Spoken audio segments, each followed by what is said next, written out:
तंत्र में माला का विशेष स्थान है और माला का महत्व क्यों है? माला है क्या?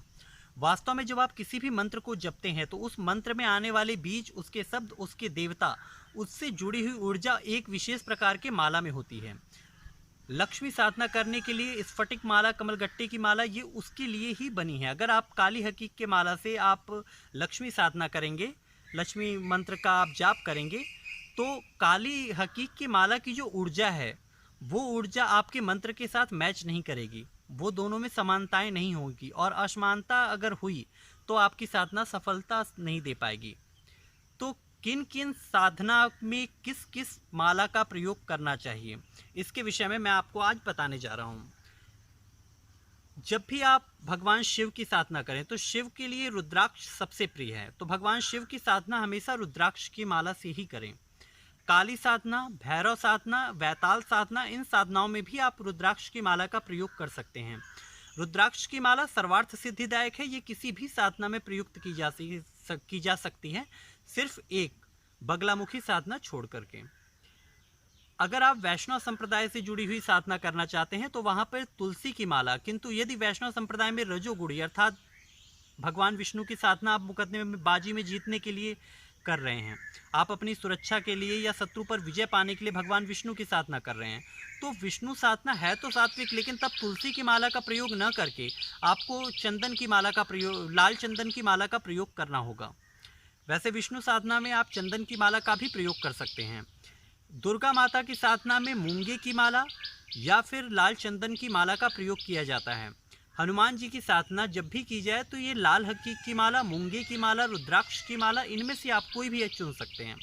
रुद्राक्ष सबसे अच्छा रहेगा, आप मूंगे की माला का भी प्रयोग कर सकते हैं। और वीर भाव से जुड़ी हुई साधनाओं में, खासतौर पे जहाँ पे वीर भाव लगता हो, जैसे कि कुछ एक यक्ष साधनाओं में भी, वीर साधनाओं में भी, अगर आप लौंकड़िया वीर इत्यादि की साधना कर रहे हैं। इसके अलावा हनुमान साधना में जहाँ पे आप पराक्रम प्राप्ति की बात करें, वहाँ पे मूंगे की माला से आपको जाप करना चाहिए अथवा लाल हकीक की माला से। किंतु हनुमान जी को यदि इष्ट रूप में या उनके मंत्र को सिद्ध करने के लिए आप साधना कर रहे हैं, तब आप रुद्राक्ष की माला का भी प्रयोग कर सकते हैं। सामान्यतः हनुमान जी की साधना करने के लिए आप रुद्राक्ष की माला का प्रयोग कर सकते हैं। लक्ष्मी माता की साधना स्फटिक की माला से अथवा कमलगट्टे की माला से भी की जा सकती है। लक्ष्मी माता की साधना में ये दोनों ही मालाओं का इस्तेमाल हो सकता है। कुबेर साधना में आप स्फटिक की माला चुनें। अप्सरा, जहाँ पर भी ह्रीम बीज से जुड़ी हुई शक्तियाँ रहे, आपने देखा होगा ज़्यादातर अप्सराओं के मंत्र में ह्रीम आता है, तो जहाँ पे ह्रीम बीज आए उन जगहों पे आप स्फटिक की माला का चुनाव करें। और अगर साबर मंत्र या अन्य किसी प्रकार के मंत्र आ रहे हैं तो आप वहाँ कमलगट्टे की माला का भी प्रयोग कर सकते हैं।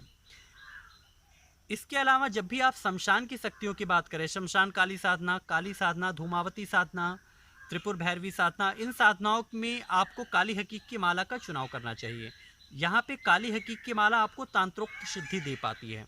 कामनाओं की पूर्ति के लिए जब आप साधना करें तो कोशिश करें अपनी वो माला न चुनें जिससे आप अपना गुरु मंत्र या अपने इष्ट का मंत्र जपते हैं।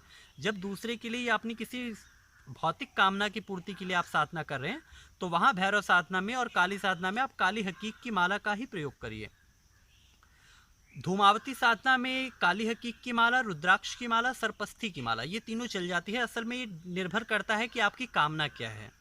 अगर मारणात्मक कार्य करने होते हैं तो वहाँ पे सरपस्थी की माला, धूमावती को किसी ने इष्ट बना मान करके पूजा है या धूमावती की शक्तियों को प्राप्त करना चाहता है तो वो रुद्राक्ष की माला का प्रयोग कर सकता है। काली हकीक की माला से भी तांत्रोक्त शक्तियों का, क्योंकि संसानिक शक्तियों को जागृत करने के लिए काली हकीक की माला विशेष कारगर होती है, तो काली हकीक की माला का भी प्रयोग किया जा सकता है। बगलामुखी की जब साधना की जाए तो बगलामुखी की साधना हमेशा हल्दी की माला से ही की जानी चाहिए। इसके अलावा बगलामुखी साधना में आप दूसरी किसी भी माला का चुनाव नहीं कर सकते। बगलामुखी साधना में हल्दी की माला ही होना आपके लिए नितांत आवश्यक है। आशा करता हूँ ये जानकारी आपके लिए उपयोगी सिद्ध होगी और भविष्य में आप इसका प्रयोग अपनी साधनाओं में कर पाएंगे। जय महाकाल।